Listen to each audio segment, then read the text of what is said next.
Please note this event is being recorded and there'll be opportunities for questions, so please use the Q&A function and I'll remind you a couple of times throughout the course of the webinar.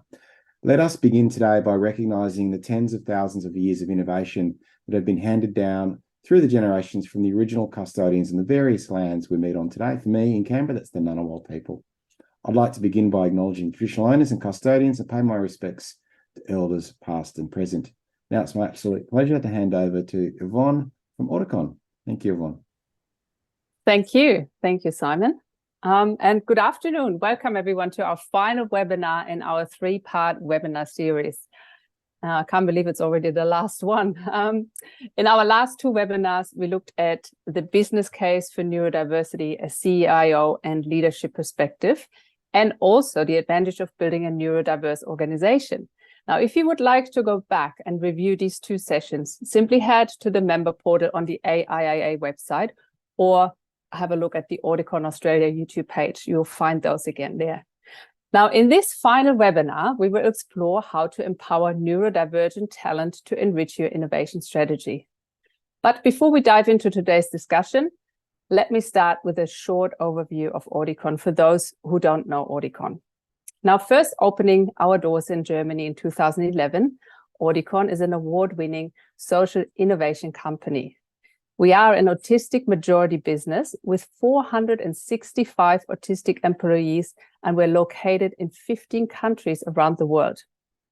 Our autistic technologists work with clients performing as software developers, data analysts, quality assurance engineers, testing, and much more. So we cover quite a large spectrum of technology. Our clients experience our outstanding autistic professionals firsthand, then also opening minds and helping our clients to achieve their diversity goals. So our model improves the economic and social conditions of the autistic community with quality careers, unlocking opportunity, and empowering client organizations through actionable neurodiversity training and also our advisory services. At Audicon, our employees build lifelong careers in technology, discovering personal autonomy and also improved self-esteem. Now, let me introduce our host for today's webinar. We have Audicon's Australia and New Zealand CEO and Managing Director, Bodo Mann. Bodo has held senior leadership roles and worked with boards, CEOs, and senior executives from global blue-chip organizations across Australia and Europe.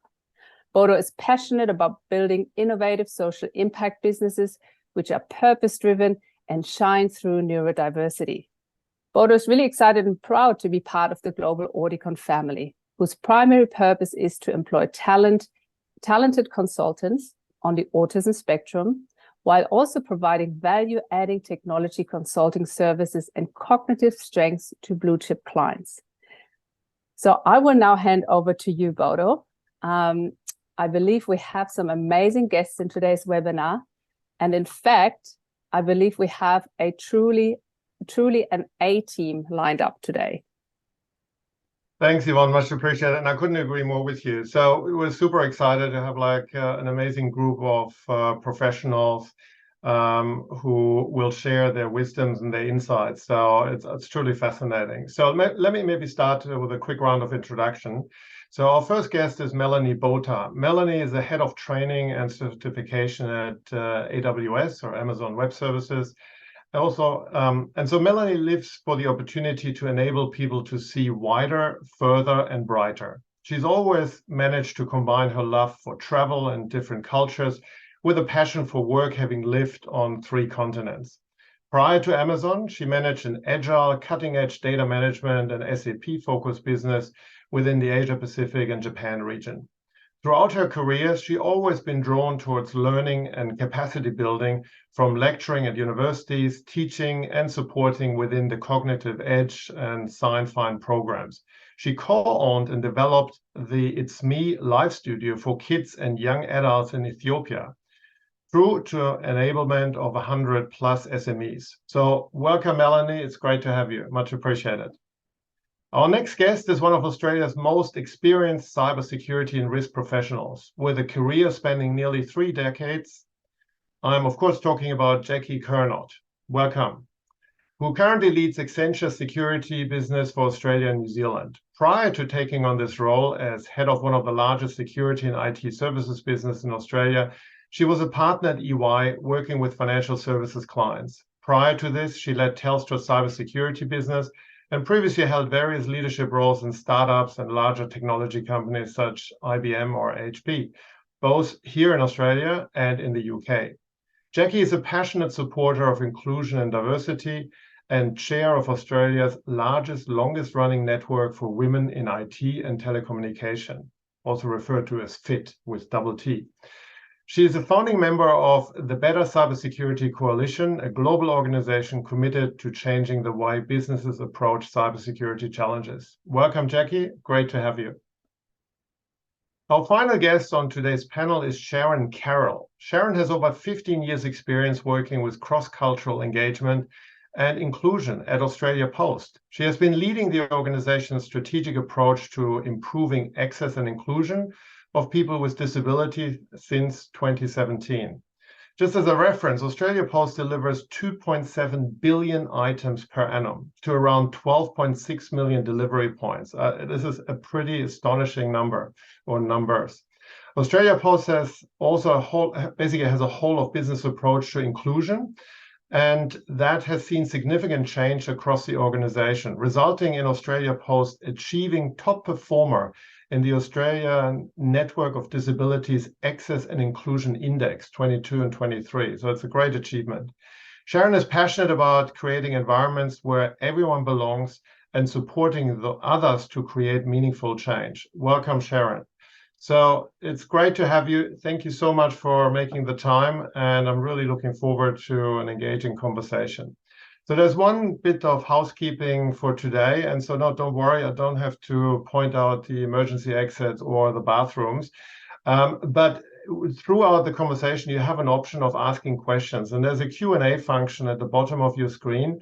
So please feel free to ask any questions, and Ivonne will pick them up during as well as at the end.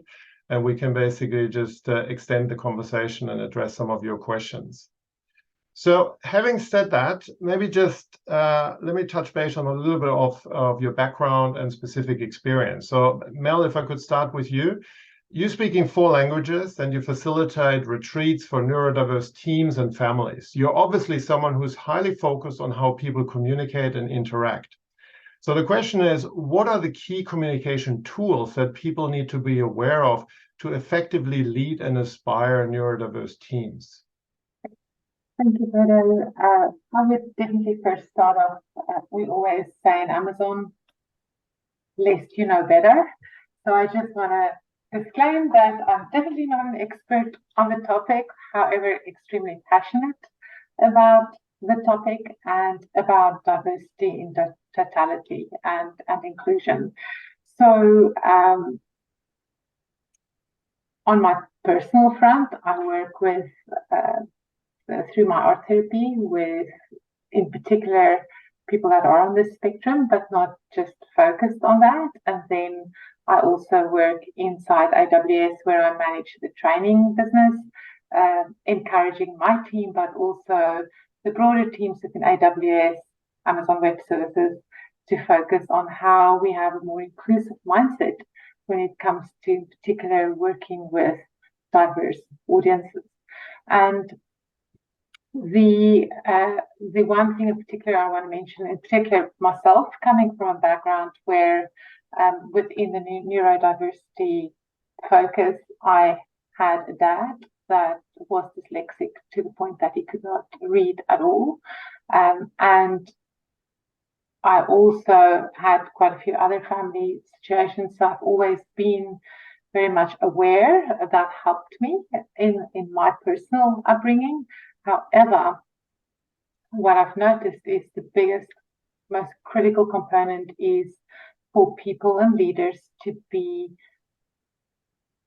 become extremely aware and to not assume. The biggest mistake I've seen so far is the power of assumption, where people just assume everyone is like themselves. And that is the biggest, I believe, hurdle to overcome, is walking into everything you do, or just being present without assumption. That trumps everything else. And then the other one that I also want to encourage people is learn how to find the right tools to support you in this. For instance, when I work with one of my clients who has Prader-Willi syndrome, which means there's a lot of other components linked to his capability, I work with occupational therapists to help me. So I'm always looking at how I can broaden my scope of how I understand and engage with the teams around me. But the biggest thing is cutting through your assumptions and being extremely aware and learning and self-learning, reading, finding out what's happening in how you communicate. Being myself also a person that struggled with communication, this has been something that I've learned along the way. I hope that gives you a bit of a sense of that component. No, very insightful. I couldn't agree more. Thanks very much. Jacqui, I have a question for you. Being one of Australia's most respected authorities on cybercrime, knowing that one of the more common traits of people on the autism spectrum is their ability to notice pattern or to detect errors in data sets, how critical would you say is for Australian businesses to transition the thinking on neurodiversity from a position of social impact to a position of strategic enabler?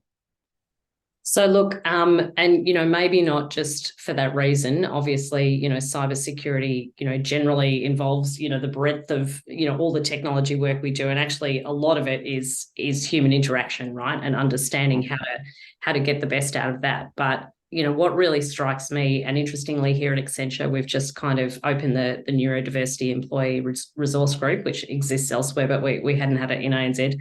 I don't know why, but that's just kicked off. And we've been having some interesting debate in the working group about, really the controversy surrounding, is neurodiversity a disability? And really most of the disability component actually comes not from the fact that you're neurodiverse itself, but the fact that the world is designed for people who are neurotypical, right? So when you think about the capabilities that a lot of neurodiverse people have, and obviously, as they say, if you know one person with autism, you know one person with autism, right? So the breadth of capability, when I look at, how our teams function, and I do have autistic leaders in my team, and in fact, I'm one of them. Interestingly, I'm very late diagnosed. So, when I started this and started the ERG, I hadn't been diagnosed, but now I have. And in fact, I kind of was like, really, for quite some time. And, as my psychiatrist said, like, one person with autism, one person with autism. So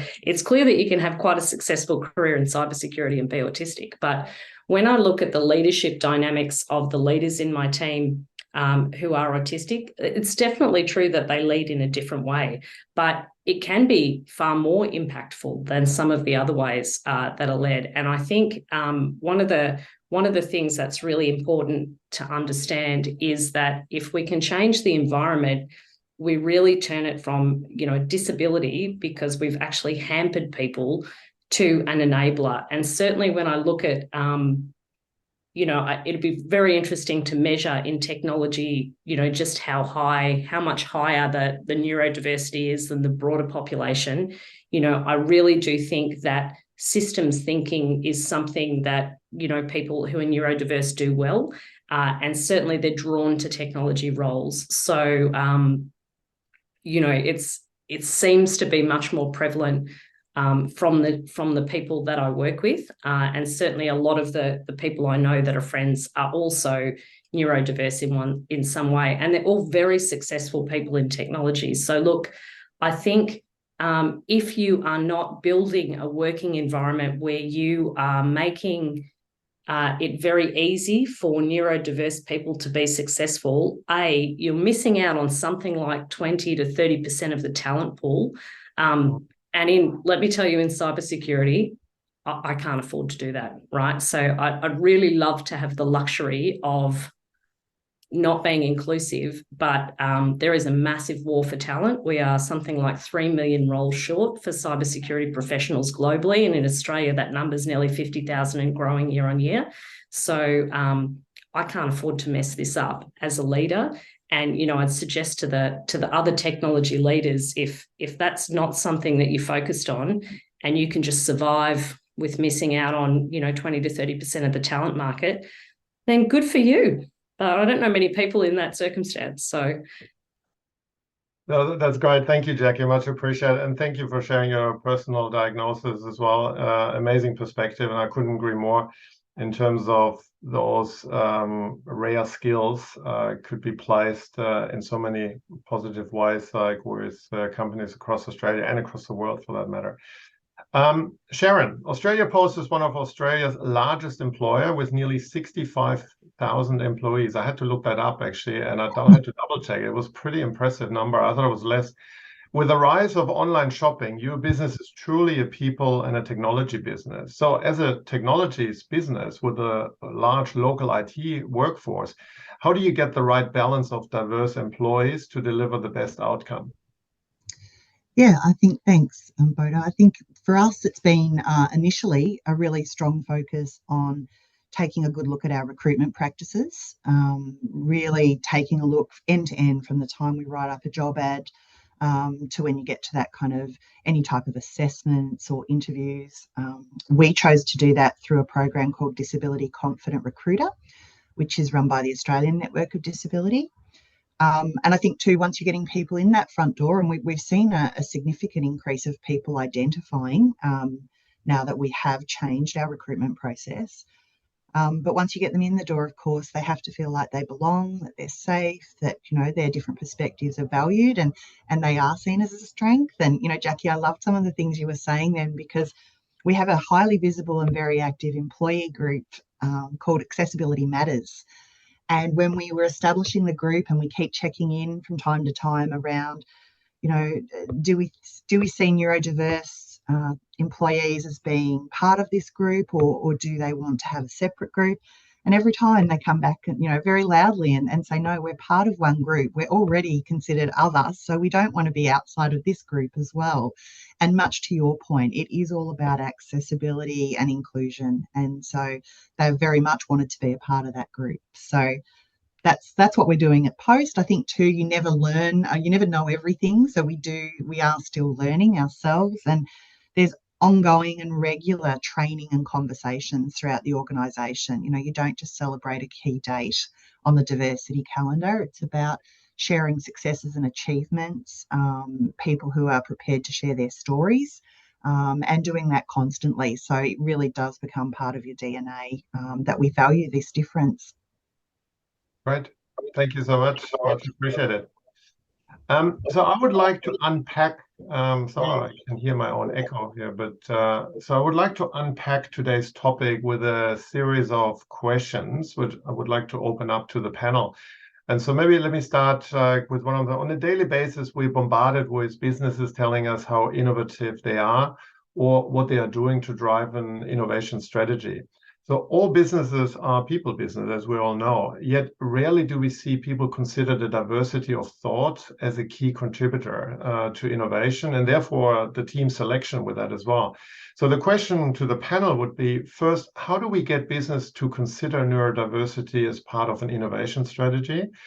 And then secondly, how do we empower individuals to feel safe in their contribution to innovation? And maybe I'll start with Mel, and then feel free to jump in, Jacqui, Sharon as well. But Mel, do you want to kick it off? Yeah, I'll quickly kick off. So we have a few of our core tenets in AWS is always everything we have to do is ensure that we really incorporate diversity, as well as the only way you can innovate is if you take everyone in mind. We always work from our customer backwards. That's one of our core leadership principles. Yeah. So what we do is we work with having the customer in mind, which means when we partner, for instance, working with there's an institute called Allen Institute, where we look at brain mapping, and that is all to see how we can increase that components. So first of all, working with our customers to look at solutions like 42 School, where we've created our global game learning. So it's a gamified learning where we've tested it together with students that are on the spectrum. So we've literally incorporated that to make sure we do things focusing on bringing in diverse teams within autonomous driving, within Hyundai. So all of those from the internal component. We have affinity groups, in particular neurodiverse groups, where that we have ambassadors that we've also created across the globe, and ensuring that in every solution that we do, we bring in the right type of people and having that voice of different teams embedded. It has to be extremely deliberate. If you don't do it deliberately, it will fall by the wayside. We still have a long way to go. I feel in particular leaders aren't always that well equipped yet to focus on bringing the right teams in and not drinking their own champagne in doing so. So that is a critical component as well. But bringing those groups in to make sure you have the right people involved is the core starting point for me. Yeah, good point. I agree. Any other consideration? Jacqui, do you want to add to that? Yeah, I'd love to. I actually think broadly in the industry, we are seeing some companies really start to see it as an innovation driver. And, I know Westpac's put together a team and people are starting to look at things. And I think for my industry, obviously, in cybersecurity, I mentioned the competitive pressures. Like, I can't afford to leave anything on the table, right?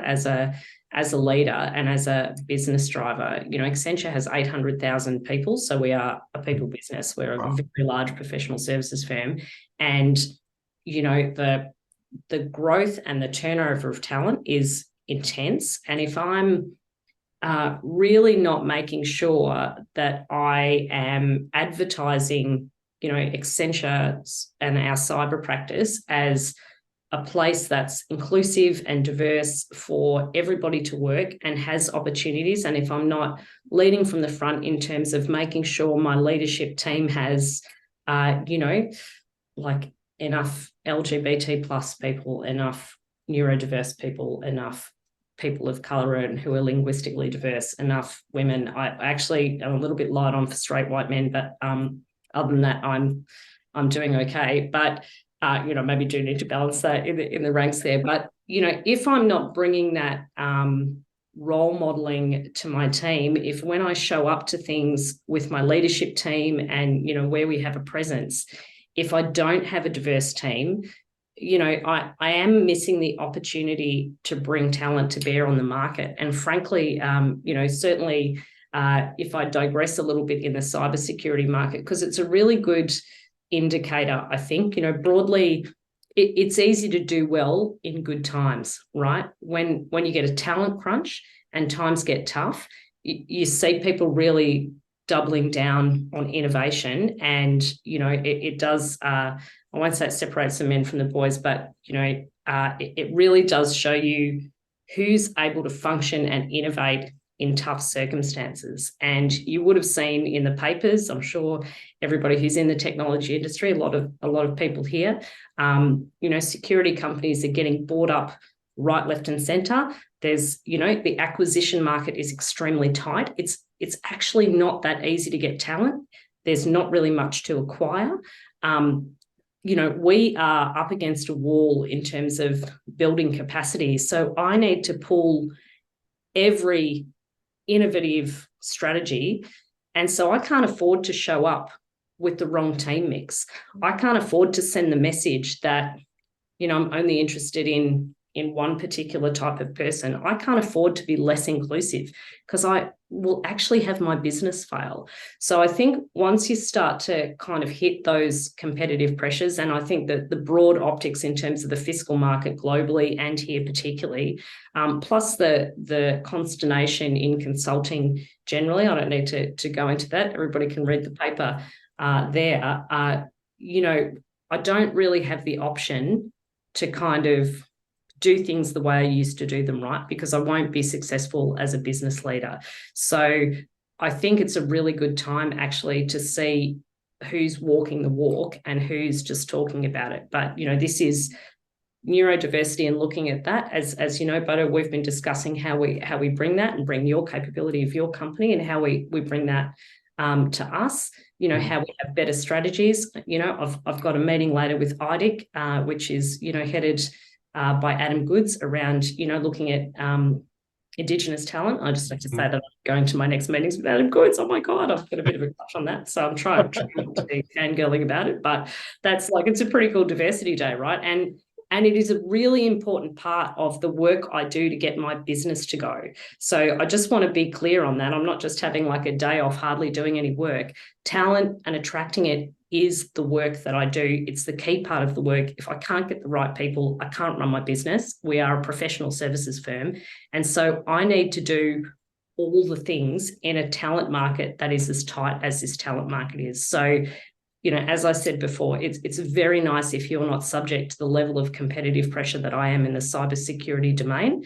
And, I wish you the very best of British. But for me, it's innovate or die around this. And so, here we are. Great insights. I agree. Sharon. Yeah, thanks. I think it's also good to take a moment and kind of recognise the progress that we've made over recent years. I mean, when I began as a diversity and inclusion partner, I spent 80% of my time selling the business case. It was hard work and it seemed like common sense. I spend very little time doing that now because the leaders and the people that I'm working with, they understand that, they get it. It's more about giving them the tools, the language, and the opportunity to bring people into the organisation. And I think also what I've noticed is it wasn't that long ago that we were consulting with employee groups, and now, running the occasional focus group. Now, if you're not co-designing your strategies with people with different lived experiences, then you're not coming up with a great strategy. And I think people get that, leaders get that now. Well, the good ones do. I would absolutely agree, because if I look back, for example, at Auticon, when we were founded in 2000 or 2011, what we were set up as a social impact business, but I think globally the focus was much more on the social impact, do the right thing, versus nowadays, actually, the conversation is much easier in terms of, look, the holy grail of corporate success is innovation, and people see the business case much quicker and much easier. So having said that, there are still lengthy conversations we need to have with various groups in the business, but I believe that certainly we're on the right trajectory in terms of where we're moving towards value add, innovation and productivity by having actually a diverse team. So I think that's super encouraging, but having said that, we need to continue to spread the word. Certainly the skill gap does help to put neurodiversity on the radar screen, or diversity in general, but there's still a lot of work ahead of us. And I think if I compare us in Australia to the rest of the world, there's also, we have to catch up, because I think certainly Europe I would describe as ahead of us in terms of that inclusion, but we're on the right track, I would say. Now, other question, probably more around putting a leadership hat on, and we started to touch base on the leadership topic, but what do leaders in business strategy and innovation need to understand better or more about building cohesive and productive and innovative teams that aren't afraid to challenge the status quo? Sharon, do you want to pick that up, and then we just do a reverse order maybe? Yeah, sure. I think, Melanie, you touched on that when we first started today, and talking about you have to be deliberate about what you're doing. This is not going to happen by accident or through luck. So you have to be very deliberate in how you approach this. You have to make it very, very clear that what the business values are, what the expectations are. And I think it is about celebrating the achievements, making sure that you find ways to kind of challenge stereotypes, you know. So we quite often might talk about, let's get an inspirational speaker for International Day of People with Disability, you know, wonderful. How much better to actually change up something we did recently, change up something that's already an existing program. A lot of companies have annual hackathons, internal hackathons. Yeah. You know, we gave it a theme, accessibility. We want to hack problems that customers with disability have. You know, let's get all of these people. It wasn't just IT people. Anyone in the business could participate. We prepped them with inclusive design workshops and taught them what that was and how they could apply it, not just to the hackathon, but to their roles as well and their work. You know, we came up with some magnificent wins for the organisation and really changed the way people thought about different perspectives applied to a problem. You know, the reason most people visit our website is to track a parcel. No secrets there. We're all probably doing that ourselves. And we discovered through that program that if a customer was using a screen reader, they were having to hit the keyboard over 90 times to track their parcel. And a team of 3 people over 2 days reduced that to 3. So, you know, using that, taking that, breaking it down into, we had different people coming at it from different angles, applied different ways of thinking, and what a great business outcome. So I think doing things like that really helps, rather than just always dragging out another diversity program, you know, unconscious bias, let's tackle that with our leadership. But, you know, taking existing programs of work and embedding what you're doing into that, I think is quite a good way to do it. Right. Very interesting. Melanie, you want to add to that? I so love what Sharon was saying. Couldn't agree more. I don't know if you've seen there's, I think it's a TED talk from Stella Young, and she talks about, I'm not your inspiration. I'm not sure if you've seen it. It's brilliant. Okay.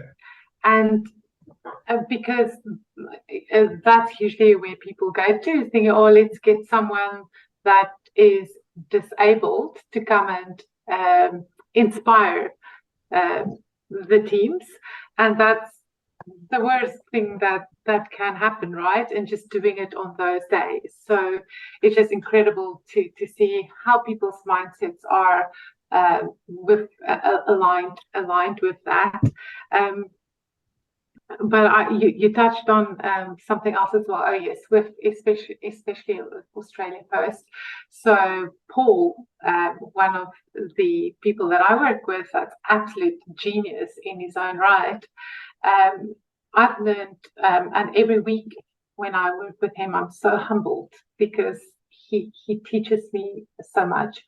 But he is extremely focused on excellence and quality, and I so often believe we as leaders miss out on so much by not having more neurodiverse people in our teams. The way that problems are being seen, the way that areas are being uncovered that's not being uncovered, the way that problem solving are looked at is so fascinating. And a whole new world opens up for you. And when him and I discuss topics whilst we do art, I never walk away, not once, without being just, wow. I have to leave everything at the door that I've ever learned and just come and sit for an hour with Paul, and my world opens up. So from a leader perspective, I cannot emphasize more that let's get in that ourselves first, and understanding that, because once you do, you can get your teams to be more surrounded with you in understanding what to do.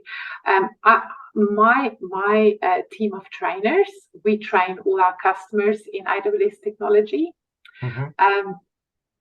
There's so many things that we've stepped into having training where they need to understand that possibly there could be people that are neurodiverse in the class, that are that are visually impaired. And we even have to look at the language we use, and I myself get it wrong so often. So we have a whole language guidance. We even refer to autism spectrum condition instead of autism spectrum disorder. And there's so many of those words that we so often have in our language that we have to train everyone else up on how to look at it, how to think about it. But that whole world is something that I believe every single human being should be more aware of. And just even on the other aspect, and I'll keep quiet now because I'm so passionate about that. I have a lot of friends, and when I manage TV and radio stations in Ghana, who are 100% blind. So I have a big passion for that, and I had a gift on Braille Lego that I asked for my 50th yesterday. So I'm determined I want to learn Braille, but I just picked up that, even that my little one is 9, said, out of everything you can ask, you want Braille Lego. What's wrong with you? But that's just, we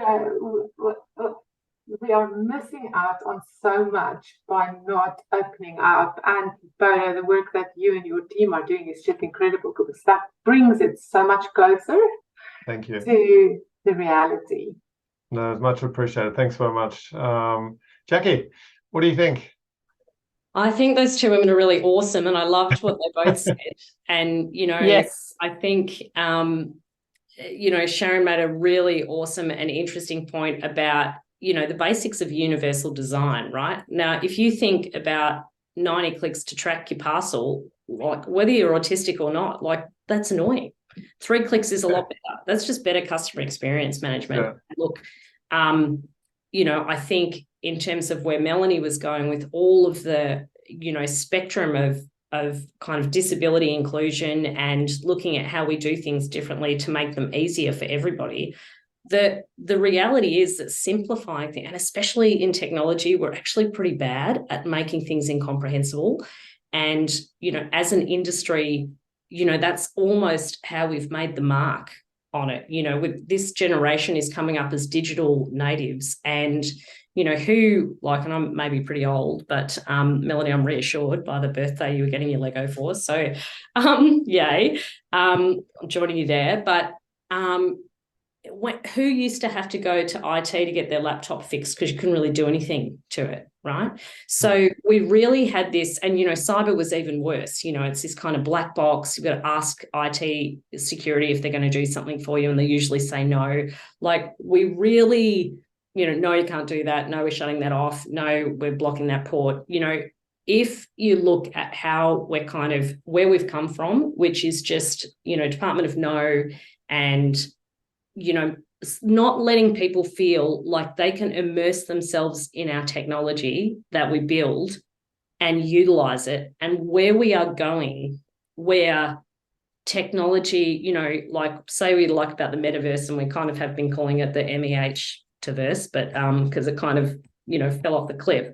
But if you look at the way that we are moving to generative AI and immersive technology, one of the things that's been amazing about Gen AI is not so much the capability of the system, but the fact that the large language model has grown so exponentially quickly because of the number of people interacting with it. And I actually remember, I'll tell like a little bit of a funny story of one of my girlfriends who's in marketing, and, she was really cross because she basically got into it, was doing everything on ChatGPT, and I hadn't even logged into it at this point. So she's just like, I'm just doing everything on ChatGPT, and she needed to write something to send to a government agency, and sign that I had seen it or something for her as like a witness.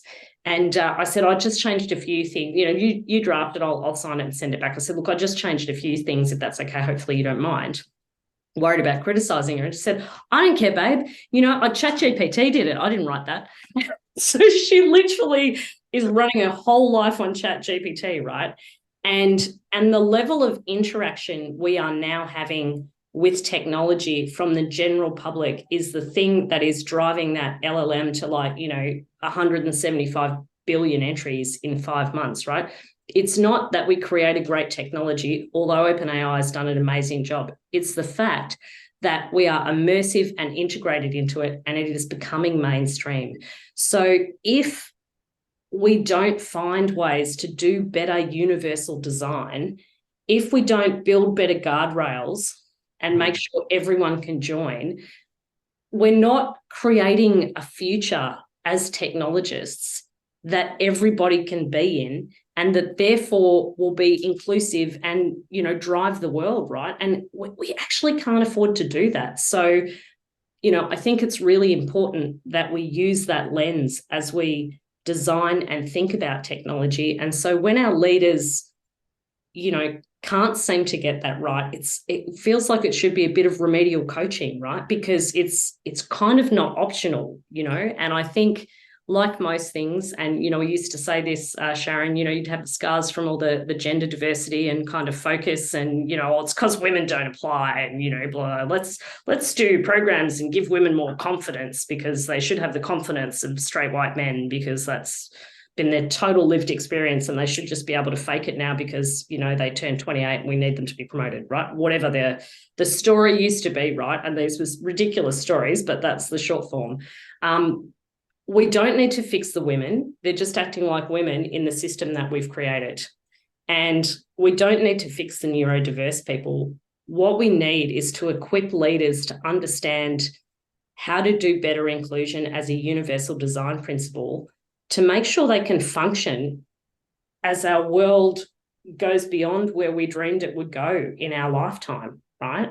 Like, we actually just have to start getting universal design right, because the machines are about to take over, right? So, you know, and not take over, we'll obviously interact with them, but that interaction will be the primary work that we do. So all those guardrails are going to go, all the things we do are going to go. The machines, you know, ultimately are going to look at us and go, I don't know why you're doing it like that. It doesn't make any sense, right? So, you know, if we didn't get the message loud and clear from the people that, you know, are in those more diversity categories, then, you know, we're swiftly going to get across that, right? So we kind of need to get crisper about it, and we need to do it quick, because the world's changing really fast and we're not keeping up. So yeah, I think, you know, if that's my one piece of feedback, is we're kind of running out of time to get this right, and we have to stop looking at the diverse populations and going, you need to do something differently. We just actually all need to get better at being able to design systems that work for everyone, which shouldn't be rocket science, but it shouldn't be. I fully agree. And I mean, if I may add a short perspective from our side, it does take a long time actually to get these programs up and running and make them successful. But if I look at the successful client partnerships we have all around the world, there are probably two common denominators what made them successful. One is like almost like a vertical, right? Yes, you need to have the CEO and the exec team on board, right? They need to have a shining light function. But it's not to underestimate how important it is to have a champion in the middle management. And we see that over and over. If they are not supported properly, i.e. the KPIs are looked at, the budget is provided, it's going to fail, right? Because if you try to squeeze like a neurodiverse talent into an existing structure without changing it, the best support from a CEO or the exec team will not help.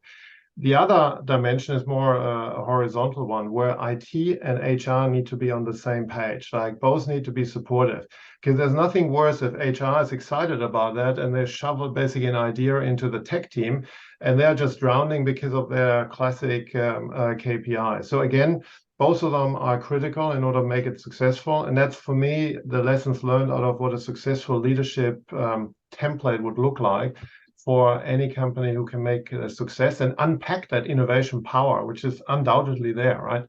But we have a few more minutes, sorry, and one last question to the panel. So knowing that diverse teams, I'm talking about barriers, right? So knowing that diverse teams have a greater potential to produce more high quality outcomes, we established that. What do you think are the barriers of a neurodivergent talent? What businesses should be doing to actually remove those barriers and empower employees? I think we touched on one that was around the anxiety around terminology, and that is a big fear. We see it every day, right? So removing that goes a long way, that people feel more comfortable, but maybe you can think of some other barriers and some other creative ideas how to remove those. Feel free. Anyone want to jump in? Yeah, look, and I think Jacqui just touched on it when she was talking about women. You know, people don't need fixing. So there's definitely systemic barriers. You know, if you're not setting it up so that it's barrier free for candidates and that everyone's applying and has, you know, the same type of opportunity, then you're well behind in the first place. So I think you've got to recognise that. The fear, I've come across that a lot in the work that I do, particularly in middle level. You know, everyone has a lot on their plate and they almost from time to time, I feel like they overthink things and they're frightened of saying the wrong thing. So it's making sure that you provide everyone with the information, the knowledge, the language to have conversations. And it's not even just around neurodivergence. Like if you think about personalization, you know, you should be asking everyone that comes through your recruitment process, do you need any adjustments? You know, what kind of adjustments can we make at work so that, you know, you can thrive? It's such a simple thing. And talking like that, even if you don't need adjustments, people tend to trust you because you're asking everybody the question, you're asking constantly. It's not just at the time you submit your first application. I think during our recruitment process, we ask 4 times. During onboarding, we ask the new employee another 3 times about workplace adjustments. But also at the same time, it's about providing those new managers, the new leaders, with information and resources. What is an adjustment? What are some common ones? How do I go about making it? So the easier you can make that and the more confident they are, I think that helps a lot. Yeah, I'll stop now so everyone else has a chance to talk. Thank you very much, Sharon. Well done. Yeah. I may want to add to what Sharon has mentioned there. There's a few points that I've thought of as she was talking. In our business, because we operate as a big mammoth startup from the inside, so we have a big writing culture. But with that, sometimes comes additional challenges. So we do not have a PowerPoint culture and more of a writing culture. So you need to write a narrative or a press release when you innovate and bring new ideas to the business. But with that, and this actually applies not just for neurodiverse, but broader, but in particular on neurodiverse, the one thing we always look at is too many pictures that are not relevant to content. So that's something that people make a mistake of a lot is if there are too many of those pictures in there, not relevant to the content, that really we find do not work well for the neurodiverse community. Confusion in the user interfaces. So again, sometimes the user interfaces, if that's not very simplistic and straightforward, and that applies to everyone again. And we tend to overcomplicate, in particular in our technology space where we want to create the user interfaces. Poorly written content is everywhere, and that just does not work. So focusing on helping, and we have what we call a writer's kitchen to enable people to write better, so that we can be more inclusive and help people understand better. And then when we look at adopting major changes, don't just do a change overhaul immediately, but how you do it. And I don't know how Jacqui and Sharon feel about this, but Bodo, what you and Ivonne have seen elsewhere, but change management is usually not the strength of many organizations, even though they have it as a functionality within. And just having that, just be very adamant about how you do the changes and why you actually do them, so that the teams are aware of that. But we find for our neurodiverse population that is a big one. And then the last one is sensory overload and how we focus on the environment that we create, not assuming that everyone comes from the same baseline. Thank you. Well, absolutely. Jacqui, where do you see barriers, and have you seen some successful strategies to remove those across those various organizations you worked? Yeah, look, I actually think there was a really good program actually we did at EY in conjunction with, I think I spoke to you about it a while back, with University of New South Wales, called Switched On, where there were some neurodiverse interns that were coming in, and then, you know, the people who were accepting those interns had to kind of do training so that they could, and actually that had a really high success rate. You know, 84% of those managers said at the end they felt far more comfortable managing a neurodiverse person, which was really great. I was actually thinking, Melanie, with change management, as you were talking, I'm like, why don't you get all your ADHD staff to like run the change management, right? They're going to love that, right? Really get people excited about change management. And, you know, like, do we think about like how we, you know, pick people with the right speed? You know, I think it's key to get the training to happen in the business. And then once those managers feel enabled and empowered to have the conversations, and I think you alluded to it too, Sharon, you know, people worry about what to say. And, you know, there's always those clangers that, you know, people have where they say things like, oh, you know, I don't want you to use it as an excuse. And you just think, oh, you know, whoops. Or, you know, there's a stack of like, you know, dicey things to say when your neurodiverse employee tells you that, you know, they need some accommodations. And so I think just getting that training and empowerment there in your management layers is really critical. And then, you know, look, for example, in the building that we're in, which is down at Barangaroo, and it's one of these, interestingly, it's one of those, won an architecture award, and it's one of those wooden buildings. We call it the IKEA building internally, which is probably not okay, but anyway, because it is like flat pack furniture. So,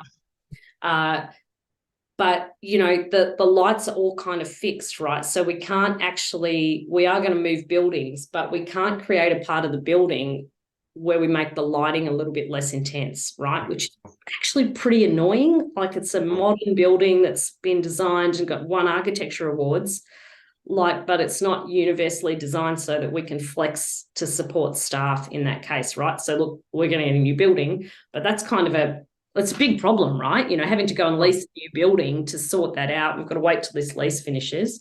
And in the meantime, we've got to kind of do these, you know, difficult workarounds for neurodiverse staff. So I think, you know, putting some effort into thinking about this in the first instance is really important. And frankly, having floors that have lower lighting and are quieter spaces. I mean, even public transport have kind of worked out that there has to be a quiet carriage on a train, right? Like, I mean, could we just do a little bit better in our offices than like the trams or the trains? Like, I mean, it's not really that complicated, you know, in terms of looking at it. But I think, as you referenced, Sharon, like making sure that structural awareness is there, and certainly for me, you know, as a business leader, understanding that the HR framework can support what I need to do is really important. And I remember going to do a job share when I was at Telstra with two women who were coming back from maternity leave, frankly, neither of whom I could have afforded if I hadn't, you know, had this ability to offer them flexibility, because they were both rock stars and, you know, I wasn't paying enough, frankly, at Telstra, and, you know, I couldn't go out of band.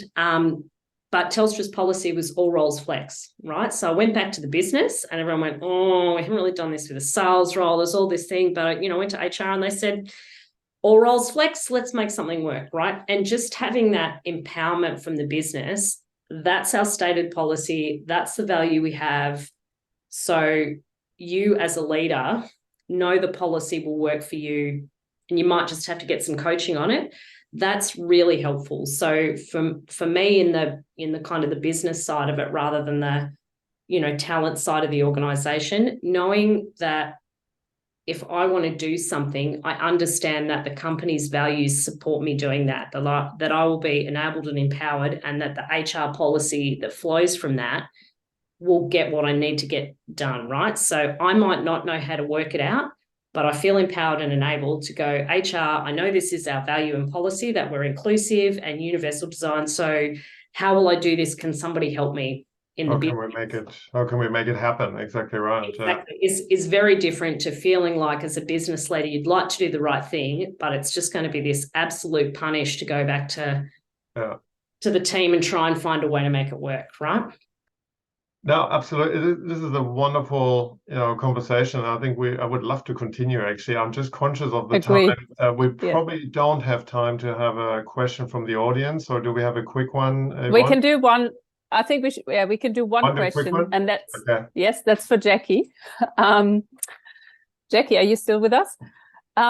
The question is, I am. I'm just in Sydney, and I've got the smoke is making my nose run, so no one needs to. Sorry. I'm just hearing you all.